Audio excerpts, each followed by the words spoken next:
Hello and नमस्कार दोस्तों, I hope आप सब अच्छे होंगे। आज हम पढ़ने जा रहे हैं एक स्पीच है पोर्सिया का। पोर्सिया जो एक कैरेक्टर है इस प्ले में, द मर्चेंट ऑफ वेनिस, जो कि विलियम शेक्सपियर का एक फेमस प्ले है, उसके अंदर एक एक्ट 4 सीन 1 के अंदर स्पीच आता है पोर्सिया का, जिसके अंदर वो मर्सी के बारे में स्पीच देती है। The quality of mercy is not strength. उस स्पीच के बारे में आज हम पढ़ने जा रहे हैं, लेकिन पहले कि अपन उस स्पीच के बारे में पढ़े, उससे पहले इस प्ले के बारे में थोड़ा सा देख लेते हैं। इस प्ले की बेसिक समरी देख लेते हैं, डिटेल में नहीं देखेंगे, एकदम बेसिक समरी देखेंगे। सबसे पहले द मर्चेंट ऑफ वेनिस में एक एंटोनियो नाम का एक वेल्थी मर्चेंट होता है, जो कि पैसे उधार लेता है ज्यूस मनी लेंडर साइलोक से। ठीक है, एंटोनियो एक व्यापारी होता है जो दूसरे व्यापारी साइलोक से पैसे उधार लेता है on behalf of his dear friend Bassanio. यानी बसेनियो को पैसों की जरूरत है, लेकिन पैसे उधार लेता है एंटोनियो। किससे लेता है? साइलोक से। लेकिन इसका जो बॉन्ड होता है उनके बीच में जो बॉन्ड होता है, पैसे उधार लेने का जो बॉन्ड होता है, वो अनयूजुअल होता है, असामान्य होता है। उसका बॉन्ड क्या होता है? इफ एंटोनियो डिफॉल्ट्स, यानी अगर एंटोनियो डिफॉल्ट कर जाता है, यानी एंटोनियो अगर अपने पैसे समय पर नहीं दे पाता है, साइलोक में cut 1 pound of flesh from any part of Antonio's body. यानी जो साइलोक है उस एंटोनियो की बॉडी का कोई भी पार्ट से एक पाउंड मांस का टुकड़ा काट के ले सकता है। यानी ये उसकी शर्त होती है कि अगर समय पे मुझे मेरे पैसे नहीं मिले तो 1 पाउंड फ्लेश, 1 पाउंड मांस का टुकड़ा मैं एंटोनियो की बॉडी से काटूंगा। When Antonio's ships are reported lost at sea, he cannot repay the debt। यानी एंटोनियो को जो शिप्स होती है वो लॉस्ट हो जाती है, गुम हो जाती है, तो वो अब साइलोक को पैसे उधार अपने वापस नहीं चुका सकता। फिर जब साइलोक उसके पास आता है और उसको कहता है कि अब मैं तुम्हारे अंदर से 1 पाउंड मांस का टुकड़ा लूंगा, तो उससे पहले वो ट्रायल शुरू होता है। यानी एक राजा के सामने ट्रायल शुरू होता है। The trial scene act 4 scene 1 takes place before the duke of Venice. Duke of Venice के सामने वो ट्रायल सीन होता है। यानी उसके अंदर एक पार्टी होती है एंटोनियो, एक पार्टी होती है साइलोक। एंटोनियो कहता है कि भाई मैं मेरा पाउंड का फ्लेश नहीं दूंगा, और साइलोक कहता है मैं इससे पाउंड का फ्लेश लूंगा क्योंकि इसने मुझे मेरे पैसे नहीं चुकाए, और ये शर्त हमारे बीच में पैसे उधार लेने से पहले तय हुई थी। पोर्सिया जो है एंटोनियो का जो दोस्त है बेसेनियो, जिसके लिए उसने पैसे उधार लिए थे, वो उसकी वाइफ है पोर्सिया। पोर्सिया जो है अपने आप को एक यंग लॉयर के रूप में, बाल्थेजर नाम के यंग लॉयर के रूप में डिस्गाइज कर लेती है। यानी अपना भेष बदल के ट्रायल सीन में पहुंचती है लॉयर के रूप में। एंटोनियो का जो दोस्त है बेसेनियो की जो वाइफ है पोर्सिया अपना रूप बदलकर, यानी महिला से पुरुष के रूप में आकर, बाल्थेजर के रूप में आकर एक लॉयर बनकर उसको एंटोनियो को डिफेंड करने के लिए ड्यूक ऑफ सीनियर के पास आती है। Her first strategy is not legal argument but a passionate appeal to Shylock's humanity, the celebrated mercy speech। यानी ये इसका जो पहला आर्ग्यूमेंट होता है, ये कहती है मर्सी, यानी किसी भी राजा की दया भावना होनी चाहिए। यानी दया भावना के ऊपर अपना एक स्पीच देती है, मर्सी के ऊपर स्पीच देती है। तो ये मर्सी का स्पीच का ही नाम है the quality of mercy is not strength. ये हमारा आज का टॉपिक है। यानी पोर्सिया का जो स्पीच है, जो ट्रायल सीन होता है एक्ट 4 सीन 1 में, द मर्चेंट ऑफ वेनिस नाम के प्ले में, जो कि विलियम शेक्सपियर ने लिखा है, उसके अंदर का ये सीन का स्पीच हमारे सिलेबस में है, वो हम पढ़ेंगे। चलिए शुरू करते हैं। The quality of mercy is not strength यानी फोर्स। यानी मर्सी की जो क्वालिटी होती है, दया भावना की जो क्वालिटी होती है, उसको फोर्स नहीं किया जा सकता। ये तो it dropped as the gentle rain from heaven upon the place beneath. यानी ये जो मर्सी की क्वालिटी है, हेवन से, स्वर्ग से जेंटल रेन की तरह, यानी हल्की फुल्की बारिश की तरह गिरती है नीचे धरती पर। इट इज ट्वाइस ब्लेस्ड, यानी ये 2 लोगों को ब्लेस करती है, 2 तरह से ब्लेस करती है, 2 तरह से ये लोगों को फायदा पहुंचाती है, आशीर्वाद देती है।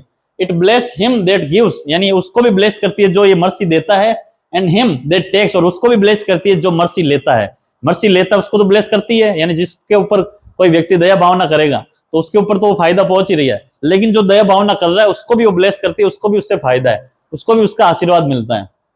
This mightiest in the mightiest यानी बहुत पावरफुल, जो सबसे ज्यादा पावरफुल होता है, उसके अंदर दया भावना भी सबसे ज्यादा पावरफुल होनी चाहिए। यानी अगर पावरफुल व्यक्ति दया भावना दिखाता है तो वो दया भावना सबसे बड़ी दया भावना मानी जाती है, सबसे बड़ी मर्सी मानी जाती है।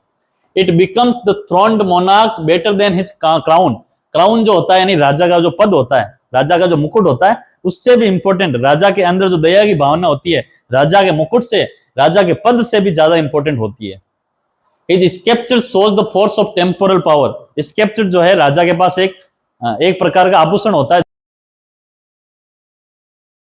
जिससे राजा का पावर दिखता है, यानी वो केवल राजा के पास ही रहता है तो उससे राजा का पावर दिखता है। तो राजा का जो स्केप्चर होता है वो टेम्पोरल पावर, यानी इस दुनिया के अंदर, भौतिक दुनिया के अंदर जो राजा का पावर है वो उसका स्केप्चर दिखाता है। The attribute to awe and majesty, यानी वो जो स्कल्पचर होता है उससे उससे लोग इंप्रेस हो जाते हैं और लोगों राजा का राजशाही दिखती है। मेजेस्टी एंड ओ, यानी राजा का जो स्कल्पचर होता है उससे उसकी भव्यता, राजा का पावर, राजा का पद और राजा का मान सम्मान दिखता है। Where in doth sit the dread and fear of kings, वो जो राजा के पास स्कल्पचर होता है वो लोगों को डराता है, और लोग जो है किंग राजाओं से इसीलिए डरते हैं क्योंकि उसके पास टेम्पोरल पावर होता है, उसके पास स्कल्पचर होता है। यानी उस राजा के पास जो पद होता है, राजा के पास जो क्राउन होता है, राजा के पास जो स्कल्पचर होता है, उससे लोगों में डर फैलता है, लोग उससे डरते हैं, लोग उसका सम्मान करते हैं। राजा का जो क्राउन होता है, राजा का जो स्कल्पचर होता है, वो राजा के लिए लोगों के अंदर सम्मान का भाव दिखाता है। यानी लोग जो है उसके राजा को देखकर सम्मान करते हैं, राजा से डरते हैं कि किंग कहीं हमको सजा नहीं दे दे। यानी किंग का जो पावर दिखता है भौतिक दुनिया में। लेकिन but mercy is above the sculptured स्वे, स्कल्पचर्ड स्वे यानी राजा के पास जो क्राउन है, राजा के पास जो स्कल्पचर है और उसका जो स्वे है, उसका जो प्रभाव है, उसका जो इन्फ्लुएंस है, उससे भी ज्यादा मर्सी उससे भी ऊपर है, दया की भावना उससे भी ज्यादा ऊपर है। It is enthroned in the hearts of kings, यानी जो दया की भावना है, मर्सी की जो भावना है, राजा के हार्ट में होती है। यानी राजा का जो पावर है वो तो दुनिया में होता है, यानी वो तो भौतिक दुनिया में होता है, लेकिन राजा में जो दया की भावना होती है, मर्सी की फीलिंग होती है, वो उसके दिल के अंदर होता है, हार्ट के अंदर होता है। इसलिए राजा की दया की भावना उसके भौतिक पावर से भी ज्यादा इंपॉर्टेंट है, ज्यादा बड़ी चीज है। It is an attribute to God himself, यानी दया की जो भावना है, मर्सी की जो भावना है, भगवान का गुण है। अगर earthly power doth then show likest God's when mercy season justice, यानी अगर अर्थली पावर यानी राजा लोग अगर जस्टिस के अंदर मर्सी मिला दे, सीजन यानी खाने में जैसे नमक मिलाते हैं, वैसे अगर न्याय में अगर मर्सी मिला दी जाए, दया की भावना मिला दी जाए, तो अर्थली जो पावर है भगवान के समान प्रतीत होती है। देन सो लाइकेस्ट गॉड्स, भगवान के समान प्रतीत होती है।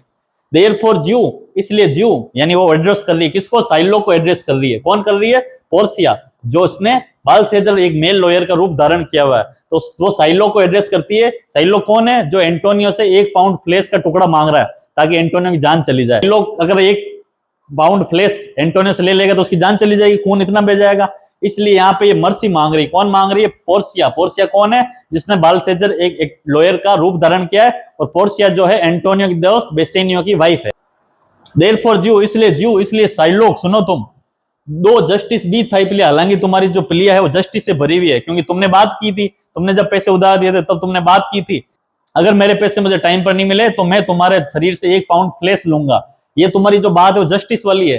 कंसीडर दिस, इस बात को सोचो तुम, that in the course of justice, यानी जस्टिस का अगर course, none of us should see salvation, salvation यानी होता है मुक्ति या मोक्ष, यानी अगर भगवान हर चीज का जस्टिस करने लग जाए तो हम में से कोई मुक्ति नहीं देख पाएगा। क्यों, क्योंकि इंसान के अंदर कभी न कभी गलती इंसान जरूर करता है, कभी न कभी इंसान पाप जरूर करता है। उस हिसाब से एक भी इंसान, एक भी व्यक्ति को भगवान कभी भी साल्वेशन यानी मोक्ष नहीं देगा। इसलिए कोई ना कोई छोटी मोटी गलती सब करता है। अगर भगवान भी इस प्रकार से सोचने लगे, इस प्रकार से जस्टिस देने लगे, तो किसी को भी मुक्ति या मोक्ष नहीं मिलेगा। We do pray for mercy, भगवान से में हम प्रार्थना करते हैं मर्सी के लिए। And that same prayer does teach us all to render the deeds of mercy, और वो सेम प्रेयर, जो प्रेयर हम भगवान से मर्सी के लिए करते हैं, जो प्रेयर हम भगवान से दया भावना की मांग के लिए करते हैं, वही भावना हमारे अंदर भी होनी चाहिए। हमें भी दया देने के लिए तैयार होना चाहिए, यानी भगवान की भावना हमारे अंदर भी होनी चाहिए। हमें भी दया भावना देने के लिए तैयार रहना चाहिए। जैसे हम भगवान से उम्मीद करते हैं कि भगवान हमें दया करे हमारे ऊपर, वैसे ही हमें भी लोगों के ऊपर दया करनी चाहिए। I have spoke thus much to mitigate the justice of thy plea, mitigate यानी कम करना, यानी जो तुम बात मांग रहे हो, तुम 1 पाउंड फ्लेश मांग रहे हो एंटोनियो को, उसको कम करने के लिए, उसको मिटिगेट करने के लिए मैं इतना सारा बोल चुकी हूँ। तुमसे जस्टिस की, तुमसे प्लिया की, तुमसे मर्सी की प्रार्थना इतने समय से कर रही हूँ। विच इफ थाउ फॉलो, अगर तुम उसको फॉलो करो, अगर तुम चाहो तो तुम जो ये जस्टिस मांग रहे हो, यानी तुम जो 1 पाउंड फ्लेश मांग रहे हो, उसकी जगह पे तुम कुछ और मांग लो, कोई और पनिशमेंट मांग लो। This strict court of Venice, ये जो वेनिस की जो स्ट्रिक्ट कोर्ट है, must needs give sentence against the merchant there, यानी अगर तुम अपने जस्टिस को, अपनी जो तुम पनिशमेंट एंटोनियो से मांग रहे हो 1 पाउंड फ्लेश, जिससे उसकी डेथ हो जाएगी, अगर उसको तुम थोड़ा सा कम कर दो, तो वो जो कम करोगे जो पनिशमेंट, वो पनिशमेंट ये यहाँ स्ट्रिक्ट कोर्ट ऑफ वेनिस उस पनिशमेंट को, उस मर्चेंट को, किसको, एंटोनियो को दे देगी, यानी थोड़ी कम पनिशमेंट दे देगी। लेकिन तुम 1 पाउंड फ्लेश मत मांगो, मर्सी दिखाओ, जैसे भगवान हम सब पे मर्सी दिखाता है, जैसे राजा को भी हम सब पे मर्सी दिखानी चाहिए, तुझको भी हम सब पे, तुमको भी अपने अंदर मर्सी की भावना, दया की भावना रखनी चाहिए। आई होप आपको समझ में आएगा। Thank you very much, all the very best.